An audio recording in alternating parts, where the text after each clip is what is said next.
জেলখানায় তাহাজ্জুদের পানি, কোরআন তেলাওয়াতের পানি, কত কষ্ট, কত কিছু।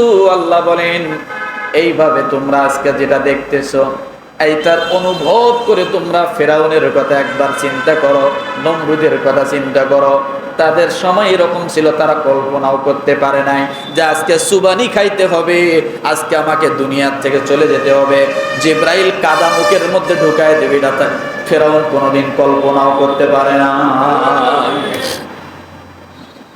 পারছিল? এই জন্য রব্বুল আলামিন বলেন আল্লাহু ওয়ালিউল মুত্তাকিন। আল্লাহ বলে মুত্তাকিনদের বন্ধু আমি যখন আল্লাহ হয়ে যাই, তাদের দুনিয়ার জমিনে আর কোনো চিন্তা পেরেশানি থাকার কথা না। রব্বুল আলামিনকে এবার আপনি যদি প্রশ্ন করেন, আল্লাহ বুঝলাম আপনি মুত্তাকির বন্ধু, মুত্তাকি কেমনে হব? সূরাতুল জারিয়াতের 19 নম্বর আয়াতে আল্লাহ মুত্তাকির বন্ধু বললেন। এরপর আপনি যদি প্রশ্ন করেন আল্লাহ কেমন করে বন্ধু হব, আল্লাহ তাআলা 20 নম্বর আয়াতে বলেন হাদা বাসাইরু লিন-নাসি ওয়া হুদান ওয়া রাহমাতাল লিকাওমিন ইউকিনুন। রব্বুল আলামিন ডাক দিয়ে বলেন এটা কোরআন সমস্ত মানুষের প্রকৃত জ্ঞানের সমষ্টি এবং যার দৃঢ় বিশ্বাস রাখে তাদের জন্য পথ নির্দেশ এবং রহমত। কোরআন হলো মানুষের জন্য হেদায়াত। কি বলেন? কোরআন হলো মানুষের জন্য হেদায়াত, কোরআন হলো মানুষের জন্য রহমত। কয়টা? এরপর আল্লাহ বলেন কোরআন হলো মানুষের জন্য উপদেশ। কাযালিকা নাকুসসু আলাইকা মিন আমবাই মা ক্বাদ সাবাকা ওয়া ক্বাদ আতাইনাকা মিন লাদুন্না যিকরা। আল্লাহ বলেন কোরআন হলো মানুষের জন্য উপদেশ।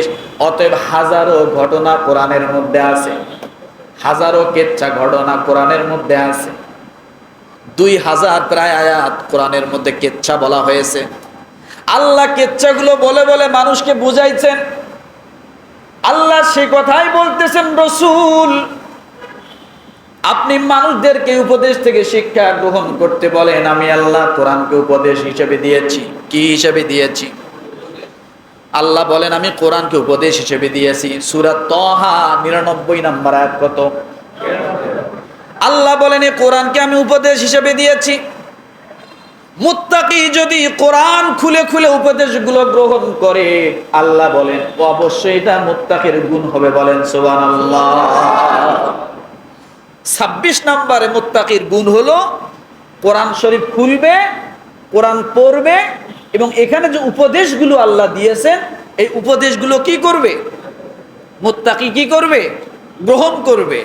এখন কথা বলবেন হুজুর এটা পড়ার সময় কই, এটা বোঝার সময় কই, উপদেশ গ্রহণের সময় কই? এই জন্য শুক্রবার করে জুমার দিন নামাজের জন্য আপনারা একটু আগে আগে আসেন। আর কোরআন থেকে যে কথাগুলো বলা হয়, কোরআন থেকে যে কথাগুলো শোনেন, এগুলো উপদেশ হিসেবে অনেকের জীবনে ফিট করে নেন।